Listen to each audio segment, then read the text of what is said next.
I'm Frank Laraway. My full name is William Frank Laraway. My father was also named William Frank Laraway. My mother came here in approximately 1911 as a young girl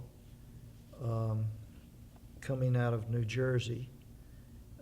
She came here probably because of the German group that was here in Fairhope. And then there was another group in Alberta that is on the east of the county. My grandfather came down from New Jersey later and bought land in the Alberta German community.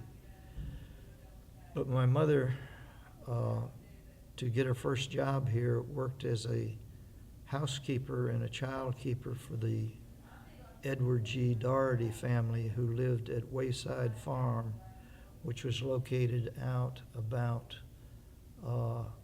3-4 miles on Greeno Road on the east side of the road. And she kept care of the Doherty children from their birth. And so the Dohertys became our step grandmothers. In 1919, my dad came home from France, being mustered out of the Army, and because of his contacts in the North, his family was originally from Vermont, but he subsequently he was born in Connecticut, but he continued to have contacts in Waterville, Vermont, where his grandfather or great-grandfather had a sawmill that employed about 100 men. This was below Laraway Mountain in Vermont. He moved here. He worked in the mills of New England, Massachusetts mainly, and took night courses before he went in the Army, and he was drafted into the Army in 1918 and trained at Fort Dix, New Jersey, went over to Europe and served in France until the end of the war. Then came almost immediately to Fairhope in 1919 because the war was over in November of 1918, and immediately courted my mother, and they were married at this Wayside Farm in 1920. Soon after being married there, he had already purchased a leasehold on Morphy Avenue, a 4-acre leasehold, and it apparently had a house and possibly a windmill on it and possibly a barn. And he proceeded to set up a poultry farm and a dairy farm, and we had 4 cows that were milked, and we sold the milk along the eastern shore. We raised the chickens. We eventually had a hatchery that was located in the basement of our house, and we sold chickens around the county to the various farmers. But we also raised chickens for eggs and for meat to sell to the various people along in Fairhope, and mainly along the eastern shore. And the eastern shore in those days was inhabited mainly by Mobile people who came over here in the summer on the boat and enjoyed the bay, and then the men sometimes had businesses in Mobile and would stay over there and come back on weekends, and they would buy poultry, meat, eggs, and milk from us. And my dad and I would use his Model A to peddle these products along the bay on the weekends. During the week, we would be involved with milking the cows and caring for the chickens and butchering the chickens on Saturday, which was an entire family ordeal. It was a system of dressing meat wherein my dad would put the chicken's head on a pine log and chop their head off and throw them over to kick and dance for a while, and then my mother would pick them up and dip them in a hot, boiling iron pot over an open fire to loosen the feathers, and then she'd hand the chickens to my two sisters and myself, and we would pull the feathers off of them. And then my mother would de-entrail them and butcher them and get them ready and clean them up and wash them. And then they would almost immediately be taken in the house to be put into the ice box.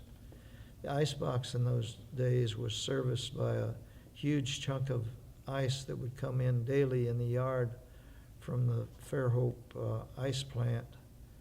And that was the way we kept our chickens cold. We would process the milk. We would not pasteurize it, but we would turn it into butter and cream, and the whole milk would go in glass jars, which would be returned, re-cleaned, and reused, and the cream would settle in the top about 3 inches down from the top with a paper cap in them. And then we would turn the butter churn to create butter, which we not only used for our family, but we used to sell it. All three of we children entered the organic school. One of my sisters initially attended the public school before kindergarten, but I attended the organic school for 14 years, and I think my other sister did. My sister Margaret attended it that long, and also my older sister Emily attended it for maybe 12 years.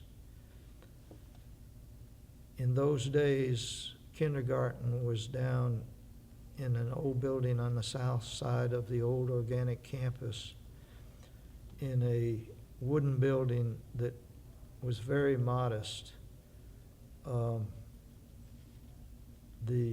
You'd enter the building from the front. It was raised up off the ground maybe 18 inches, a foot in the front, maybe 18 to 24 inches in the back. And there would be one naked hanging light in the hall, and there'd be a place for we children to put our coats on both sides of the hall. And then in kindergarten, where I entered at the age of 4, was to the east, and you'd enter in the door, and immediately in the door was a wood-burning stove with a chicken wire cage around it. And during the cold days, we would all have to sit around the stove while the teacher read us stories. And the kindergarten was well supplied with what I call frable blocks.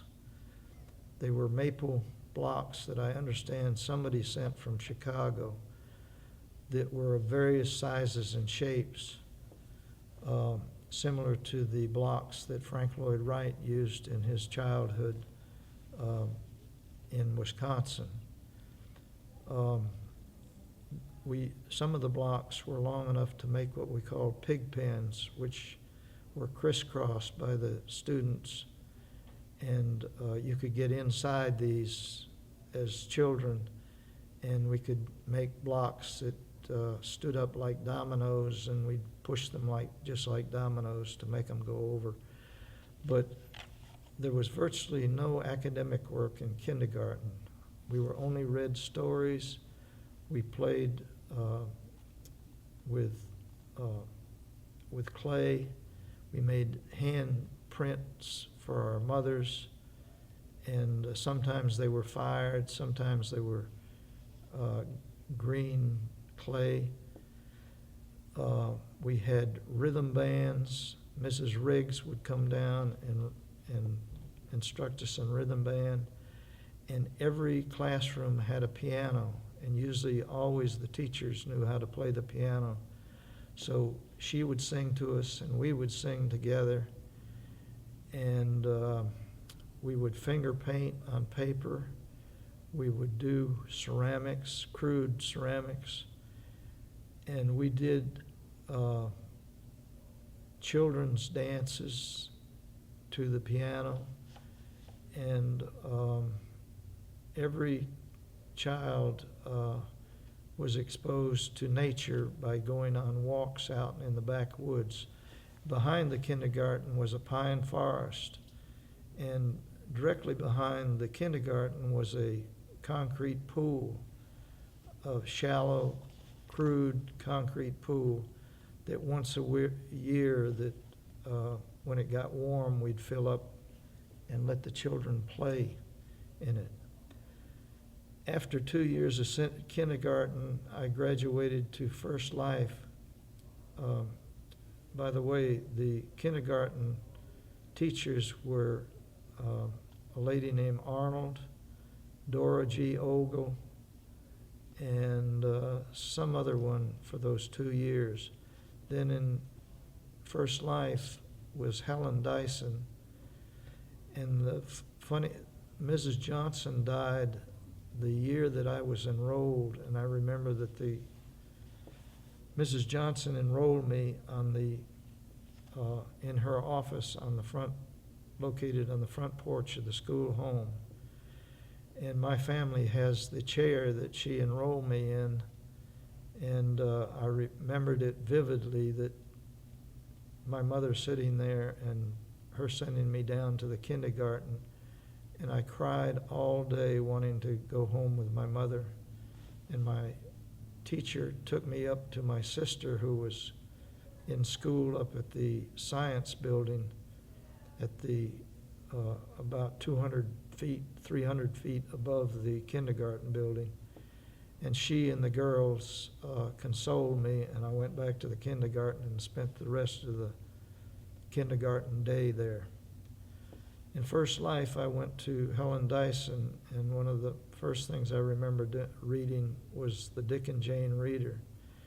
In hindsight, I wonder about that because Mrs. Johnson wanted to delay reading until at least the age of 8.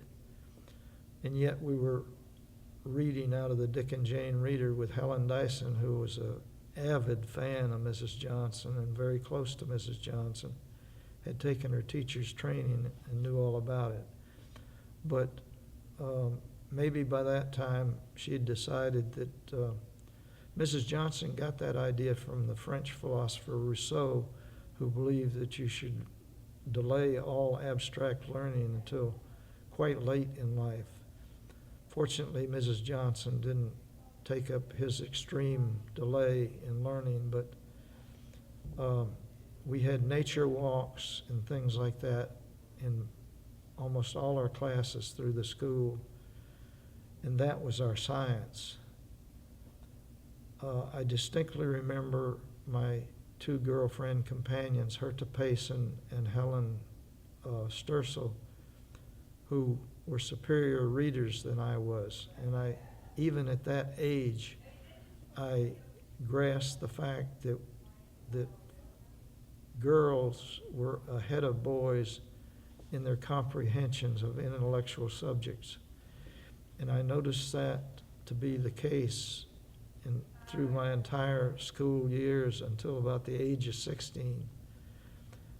And then I went up to the Bell Building to attend Second Life, which was second grade and third grade, was first grade, was second grade and third grade. And there my teacher was Helen Payne and another lady, I can't bring up the name of her now, and Iris Minema. And from there, and all the classrooms there were filled with, always with a piano, always with a sandbox for the children to play in, just like there was in kindergarten and First Life. It was a sandbox that was like a table. It was up on legs about table height and had boards around the side to contain the sand. And we would make various playthings in there. We began to get more books at First Life and began to read a little bit more. But basically, it was the organic education system of more nature study, folk dancing, arts and crafts. By this time, our arts and crafts was over in the arts and crafts building, and we'd go over there for separate classes. Then in Third Life, we began to do more reading. I distinctly remember reading the history of Alabama, the United States history. We had a public health book, and we learned elementary hygiene there. And by this time, we were beginning to go to the arts and crafts building for shop classes. During the early years, the shop classes were either Kenny Kane or Mr. Batty. And later it was Jimmy Lowell after he came back from the Second World War. They were all pretty good craftsmen and pretty good teachers. I learned some really good technical skills in shop from Jimmy Lowell in high school. We had folk dancing every day in Cummings Hall. Jimmy Lowell was usually the pianist, or Piney Gaston in the early years when Jimmy was away. And Piney Gaston and Jimmy Lowell both played the piano and taught the dances.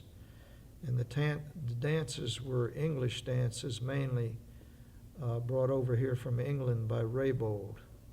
Raybould had long since died or was killed long before I got into school in the 30s. But we continued the English tradition of folk dancing. After the war, Finidar Belias came in from Lithuania. He'd gone through terrible ordeals in the Second World War, had TB, and he began to teach us the dances of Lithuania and other European dances. And we even began to get into the Mexican dances. So there was a turning point about the time of the war where the school went from all English dances to various European dances. Of course, in the spring, there were the spring festival where we all dressed up in our traditional English dance uniforms, and the high school boys would do the Morris dances with the bells on their legs and the white uniforms and the other traditional English style uniforms for the English dances. In those days, there was a processional starting with the kindergarten through the high school, and we'd all do the processional dance waving handkerchiefs, which was also out of the English tradition. And it would be given, if the weather was right, on the campus between the Cummings Hall and what is now the Faulkner State classroom building that is the only surviving building in there. There was a small office, which I think was the original classroom building for Mrs. Johnson. And then there was Cummings Hall, and all these buildings, the three buildings have been torn down since. And the Faulkner State large building is on that site. I graduated in 1951 and soon went to Costa Rica with the Quaker movement. Came back at the end of summer after farming, cutting sugar cane, logging with oxen, cutting trees by hand and pulling in logs to the sawmill, running the sugar cane mill, which was run by water power, and living in a chicken shack on the side of a building with Roy Buckwright, who was another Fairhopian that went down there. At the end of summer, I came home with David Rockwell. A tourist visa was up. I could not get anything but a tourist visa. I flew home with David Rockwell to Miami, and we took a bus back to Fairhope. And David eventually married my art teacher at the organic school named Joanne Brouillette. And I went on from there to Talladega College in Talladega, Alabama, as the only and first white person to attend a black college in Alabama. From Talladega, I went to Independence, Iowa to work in a summer student project in a mental hospital, and had a great summer there working as an attendant in the mental hospital. And I worked in every different kind of wards, from very severe mental patients to TB mental patients, and worked in various hospitals locations. It was a very large institution, but was run by a very progressive psychiatrist named Dr. Well, I can't bring up his name right now, but he brought us there as students, and we had, there were 3 girls in the project and I think 5 boys. And we would all meet together once a week and talk over our experiences. And then once a week, Dr. Whitty, who was the superintendent of the mental institution and a psychiatrist, would lecture us about mental disease. In those days, virtually the only classifications for mental disease was schizophrenic, catatonic schizophrenic, and there was just a couple of categories. Then we also housed chronic alcoholics, and I remember siding with some of these people, and we were permitted to check these patients out there, to take them for walks or play tennis with them or whatever. And I had a number of friends there. I had a girlfriend who was lived in Independence, which is about 3 miles in from the mental institution. And she was working in the hospital summer project for working in her to-be profession of, I can't bring up the therapy, but it had to do with handicrafts and things like that. And she was taking a college course at Coe College in Iowa to get her degree in that specialty. But she had a car, and she could come get me to bring me into Independence, Iowa, and sometime we would take her father's boat up the river. The river was very shallow. It was a shallow glacial river, had rocks in it, and we'd go up the river sometime on picnics. And many nights I'd sit on our front porch and with her in her swing, and she'd take me back to the mental hospital where I would take up my job in the morning. From Independence, Iowa, I transferred to Guilford College in North Carolina. I went directly by bus to Guilford and was accepted without a transcript as a conditional student till my transcript got there. So I enrolled in as a professional student in chemistry, because by that time I had decided that I couldn't go into architecture. Somebody had convinced me that I couldn't go into architecture because I hadn't had trig in high school. We didn't have trig in high school because we didn't have anybody that could teach trig. And so I started as a math major and a chemistry major to go into ceramics. I had been firing the kill at the organic school from my freshman year to my high school, to my senior year, and was very active in ceramics. But my art teacher got me interested in Frank Lloyd Wright, and I had been contemplating and going to Taliesin, but my science teacher, Werder Horn's husband, who was a landscape architect, convinced me that I couldn't go there or I couldn't get through architecture school without having trig. So I transferred into chemistry to go into ceramics. So I started out there and got my degree at Guilford in 1956. In between summers, I worked in Atlanta in another American Friends Service Committee project called Interns in Industry, where we lived at Morehouse College in Atlanta, and we each went out to our various jobs. We had to find our own jobs. I was about to give up finding a job when somebody called in and they said they had a job for somebody that had a chemistry background. And I had already had through organic chemistry at Guilford.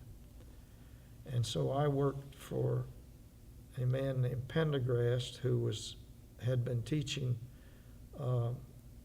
chemical engineering at Georgia Tech. And he wanted to make a B vitamin to sell to the Perina feed company in Atlanta.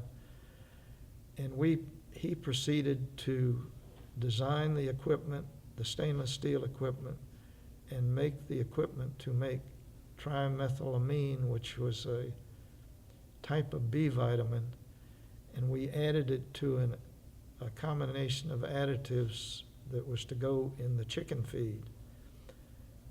Also to go in there were various vitamins and nicotine.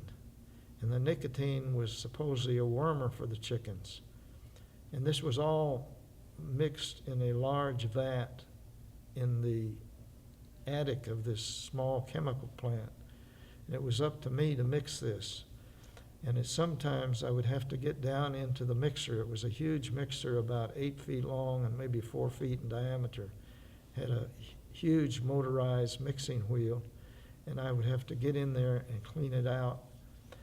And one day I apparently got nicotine poisoning. I would take the streetcar home, and this trimethylamine, because it was an amine, smelled like fish, and everybody would comment that rotten fish must have gone bad somewheres. And it was in my clothes, and I just had to keep my mouth shut.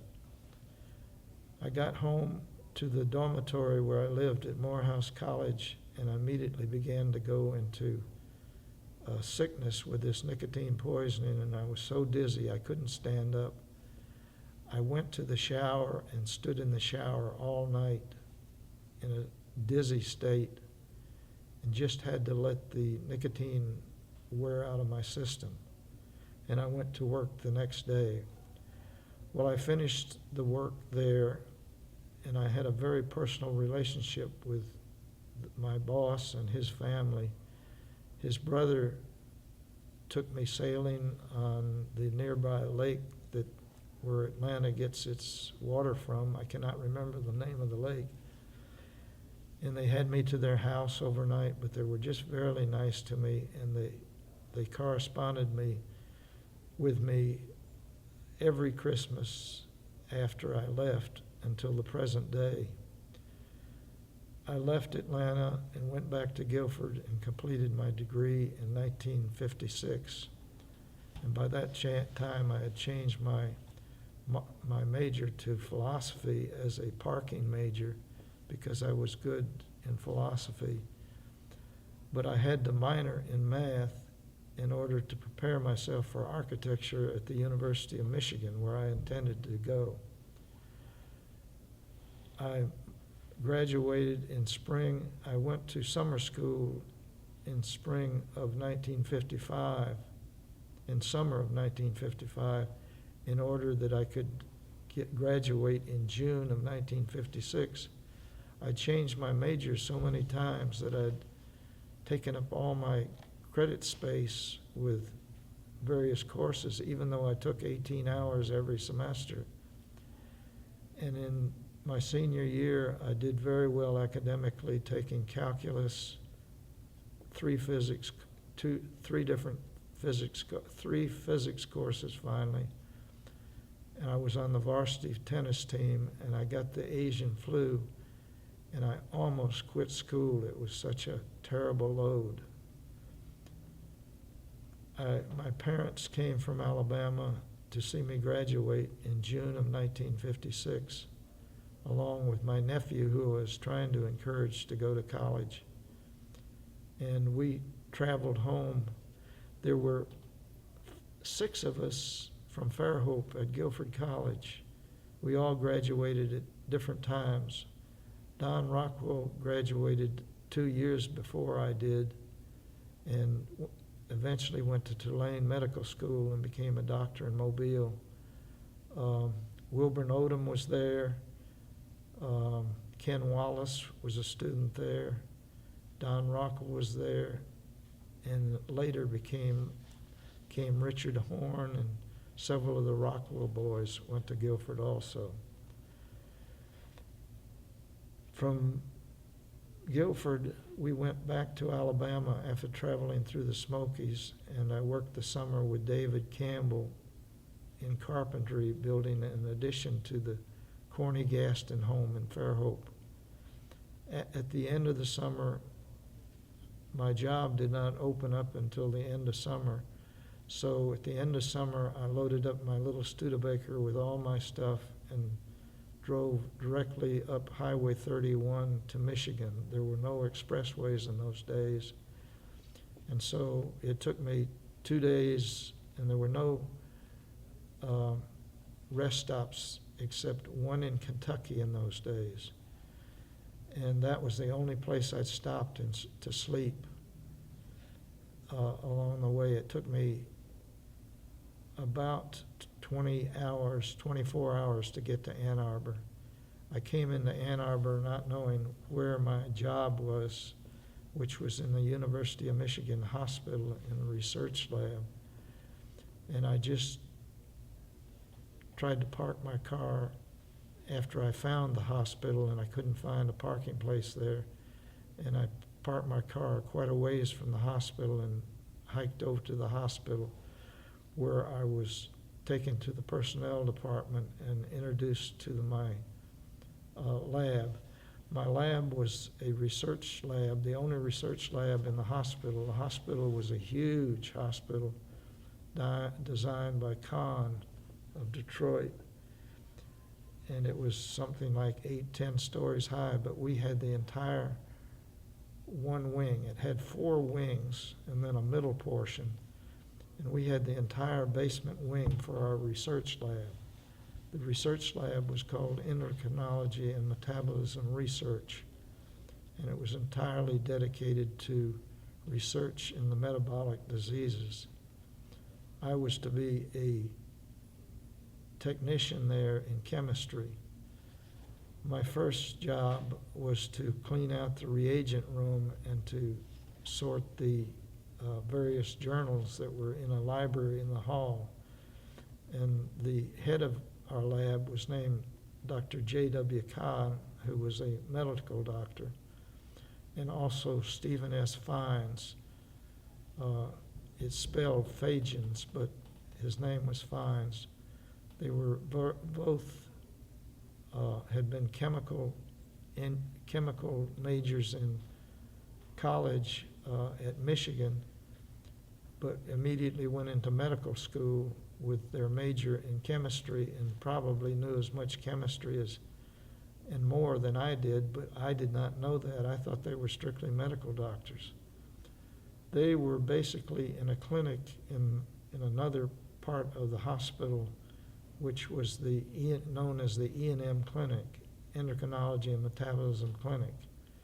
Dr. Fine specialized in diabetes, and Dr. Kahn, who's really was the head of the lab, specialized in the more adrenal metabolic diseases, such as primary aldosteronism, primary aldosteronism was discovered by Dr. Kahn. He postulated the disease and encountered a patient that had all the symptoms.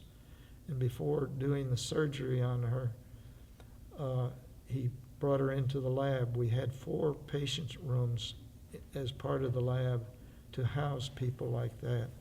And she was put on all the proper diets, and we took all her metabolic,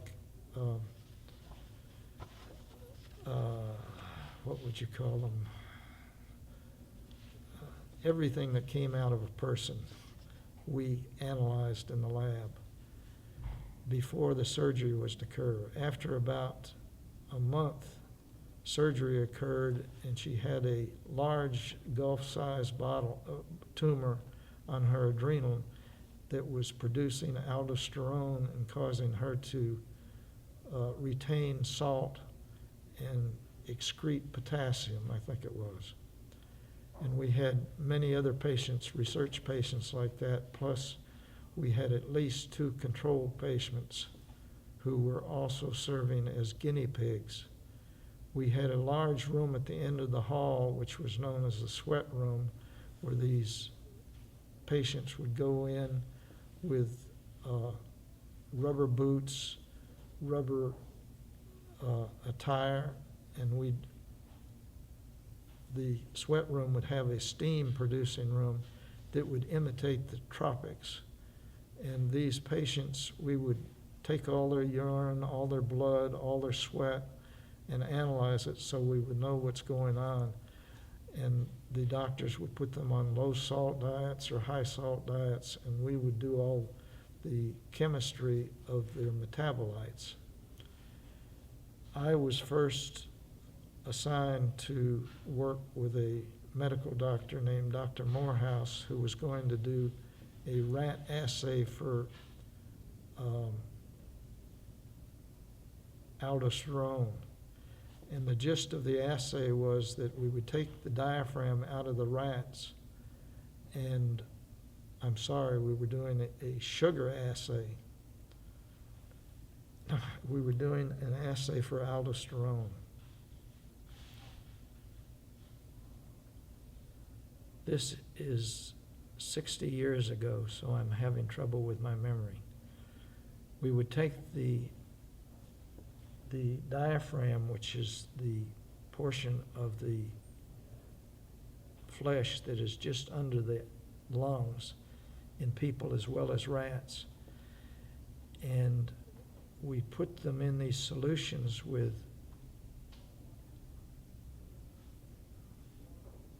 unknowns and knowns. We would weigh, everything that we did in the lab was done with standards, and the standards consisted of the weighed amount of the unknown, and then we would run this in parallel with the unknowns. Well, anyway, the gist of this was that the diaphragm, depending on how much insulin was in the blood, would take up various amounts of sugar into the diaphragm of the rat. We would then measure what sugar was taken out of the solution, and then we would eventually weigh the diaphragm. It was very complicated, but it was called a bioassay for insulin. There were no good ways of measuring insulin in those days. I then learned an assay for chlorides, which was strictly a titration assay. I began to help with another aldosterone assay, which had to do with using live rats who had been adrenalectomized, and they would be injected with reduced samples of blood of various aldosterone concentrations, and we would measure the aldosterone indirectly by taking the urine from these rats and measuring how much salt they took from their dose of salt that they would get. And by measuring the urine of how much salt was in the urine by flame photometry, we would know indirectly how much aldosterone was in the sample. I did another assay for nitrogen, which was done with a real Rube Goldberg apparatus. This occurred over 2 years, and I did another assay for 17 keto steroids, which were the male hormones, and both women and men produced these hormones, and I could tell when I had an unknown sample of a female because the male concentration of this aldosterone, of this 17 keto steroid, was much less than it was for males. The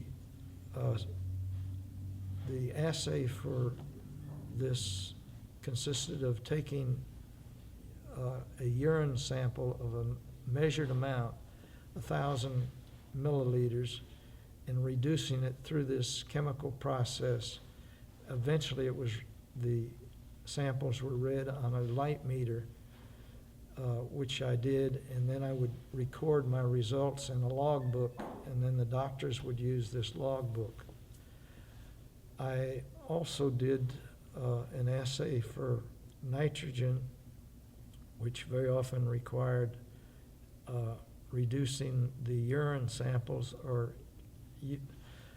I was a farm boy in Fairhope, and I cleaned out chicken houses and cleaned out cow barns. So doing these types of things were not totally a displeasure for me.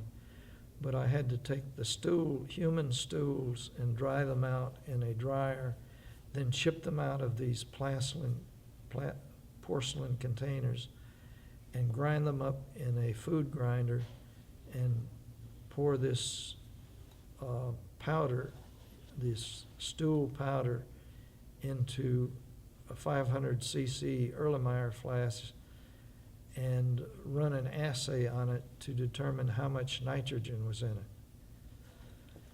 I did this with both stools and urine. I did almost every assay that was in the lab, aside from the aldosterone paper chromatography assay. Aldosterone was measured in 2 different ways. One was measured chemically by paper chromatography, which has to do with putting samples on paper and then letting it migrate vertically down a special paper. And then we did it biologically with the rats. And then finally, after 2 years, I got my appointment at Taliesin, and I had been trying to get an interview with Frank Lloyd Wright, which was a requirement to get into Taliesin. And I had gone to Taliesin on a weekend in the spring before I was to quit my job. And when I got to Taliesin in Wisconsin, Frank Lloyd Wright was gone to New York. So I went back, and the next time I tried to get an appointment after my job, I stayed around Ann Arbor and lost my apartment because I was into a new school year and I had to give up my apartment to a student. In the meantime, I had been working for a man named Merriman whose wife worked as a secretary for Dr. Kahn. She got me a bachelor's apartment on Jefferson Street in Ann Arbor, which was a manager's job to keep the snow off the sidewalks, collect the mail, and collect the rent, and to keep the corridors clean on this 4-apartment house that he had remodeled. I had an apartment, a bachelor apartment, on the first floor, and it was up to me to see that the furnace worked and that all the student apartments, these were all students in these apartments, and to see that everybody was satisfied and to collect their rent once a month. And therefore, I could pay only $55 a month for my apartment for doing this work. And then he gave me other work where I could earn money that eventually earned my money to go to Taliesin at the Frank Lloyd Wright Foundation.